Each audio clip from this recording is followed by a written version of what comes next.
Dear students, आज हम आपको लाइफ साइंस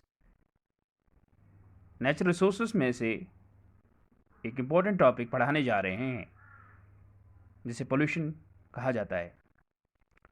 सबसे पहले आपको पोल्यूशन के बारे में पता होना चाहिए कि पोल्यूशन कहा किसको जाता है। The introduction of harmful particles और contaminants into the environment which has harmful or poisonous effects to our environment is known as pollution। यानी कोई भी ऐसी चीज़ जो हमारी इन्वायरमेंट का हिस्सा नहीं थी और ऐसी वजह से ये किसी भी कारण वो हमारे इन्वायरमेंट के अंदर ऐड हो गई, जिसकी वजह से उस इन्वायरमेंट के अंदर जितने भी ऑर्गेनिजम्स हैं उन पर उसके मुज़िर या हार्मफुल इफेक्ट्स पड़ना शुरू हो गए, तो हम ये कहने लगते हैं, हम उस चीज़ को एज पोल्यूशन ग्रेड करते हैं। अब कंटामिनेंट्स और हार्मफुल पार्टिकल्स होते क्या हैं? ये ऐसे पार्टिकल्स होते हैं जिनको हम वेस्ट मटेरियल कहते हैं, जो अलग अलग सूरतों में आते हैं, जैसे जैसे केमिकल सब्सटेंसेस होते हैं या एनर्जी की शक्ल में होते हैं। जैसे हम जब पोल्यूशन की टाइप्स पढ़े तो हर चीज़ आपको क्लियर हो जाएगी। एनर्जी जैसे वो साउंड एनर्जी है, वो भी एक किस्म का पोल्यूशन है जब वो एक्सेस से ज़्यादा हो जाए। और केमिकल्स हैं जो हमारे इन्वायरमेंट के अंदर ऐड होते हैं। वेस्ट मटेरियल्स की बात करें तो जो हमारे एयर को, वाटर को, सॉइल को पोल्यूट करते हैं उनको पोल्यूटेंट्स बोला जाता है। और वो किसी भी शेप में हो सके, किसी फॉर्म में हो सकते हैं, सॉलिड, लिक्विड और गैसेस की फॉर्म भी हो सकते हैं। तीन मेन फैक्टर जो डिटरमाइन करते हैं सीवियरिटी ऑफ द पोल्यूटेंट्स, कि ये पोल्यूटेंट कितना खतरनाक है और कितना किसी भी पोल्यूटेंट की सीवियरिटी की इन्वायरमेंट के अंदर जो इसकी जो इन्वायरमेंट के अंदर इसका जो रोल रहेगा नुकसान पहुंचाने में, जो इसका इफेक्ट रहेगा वो कितना ज़्यादा खतरनाक हो, डिपेंड करता है तीन चीज़ों पर। केमिकल नेचर, जो पोल्यूटेंट एनवायरनमेंट के अंदर ऐड हुआ उसका केमिकल नेचर क्या है, उसकी कॉन्सेंट्रेशन क्या है, कितनी परसेंटेज में वो आया है, और उसके बाद परसिस्टेंस यानी वो इन्वायरमेंट के अंदर उसकी ड्यूरेबिलिटी, यानी कितने टाइम वो रह सकता है इन्वायरमेंट के अंदर, यानी कोई भी फैक्ट्री ने इरोड नहीं हो सकता है, कोरोड नहीं हो सकता है। तो ये चीज़ें हम उसमें देखते हैं। नेक्स्ट, इसके बाद जो हम पोल्यूटेंट्स जो होते हैं आर ऑफ टू टाइप्स। एक होता है प्राइमरी पोल्यूटेंट और दूसरा होता है सेकेंडरी पोल्यूटेंट। सबसे पहले आपको प्राइमरी पोल्यूटेंट के बारे में पता होना चाहिए कि प्राइमरी पोल्यूटेंट बोला किसको जाता है।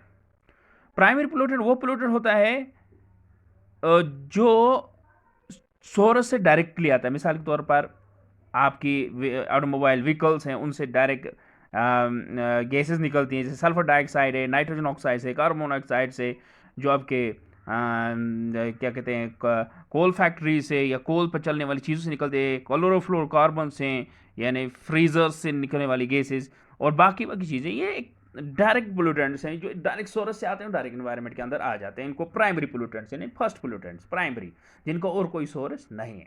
सेकेंडरी पोल्यूटेंट्स उन्हें कहा जाता है जो कि डायरेक्टली एटमॉस्फेयर में आते नहीं, लेकिन जब वो जो तभी बनते हैं जब जो पोल्यूटेंट्स हमने ऊपर डिस्कस किए हैं यानी प्राइमरी पोल्यूटेंट्स, उनकी वजह से बनते हैं। यानी ये पोल्यूटेंट्स एटमॉस्फेयर के अंदर आकर बहुत सारे जो एटमॉस्फेयर के अंदर गैसेस हैं या सस्पेंडेड पार्टिकल्स है उनके साथ मिलकर ये नए पोल्यूटेंट्स बनाते हैं, जिनको हम सेकेंडरी पोल्यूटेंट्स बताते हैं।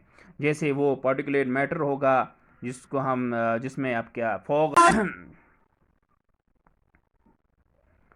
चीज़ें इसमें आ जाती हैं, जैसे आपका नाइट्रोजन ऑक्साइड है, नाइट्रोजन डाइऑक्साइड के साथ ये मिलकर ये बनाएगा।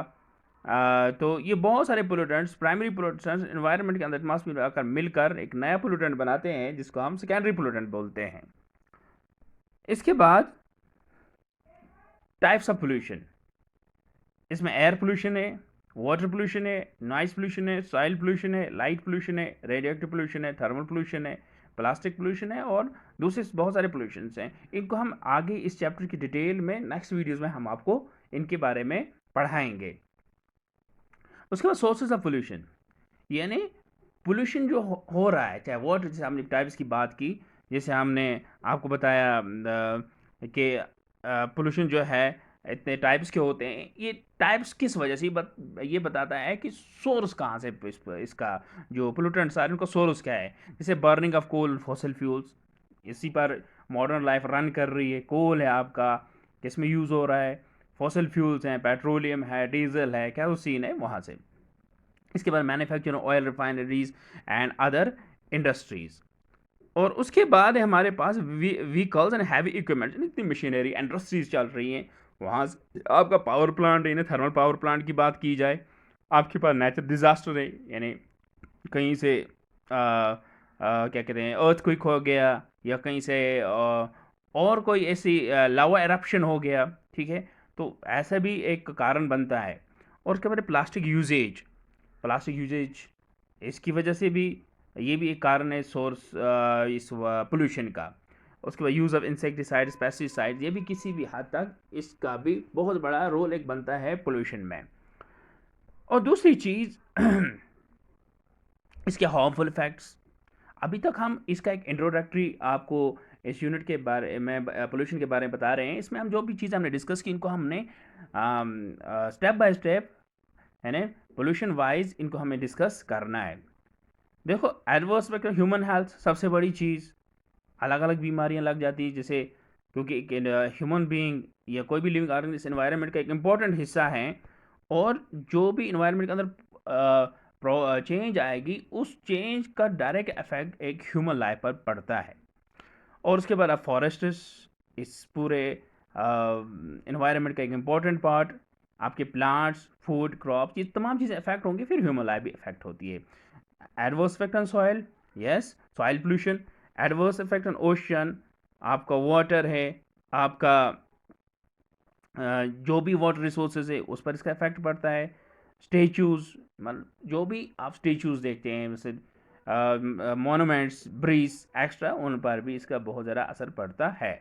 और सबसे इम्पोर्टेंट चीज़, अर्थ की क्लाइमेट जो इतना ज़्यादा रिवर्सल ऑफ सीजन्स जिसकी हम बात करते हैं, ग्लोबल वार्मिंग की वजह से। तो ये सब कारण होते हैं जो पोल्यूटेंट्स गए, इंडस्ट्री सेटअप होने की वजह से, मॉडर्न टेक्नोलॉजीज यूज़ में आई, जिनने इन्वायरमेंट को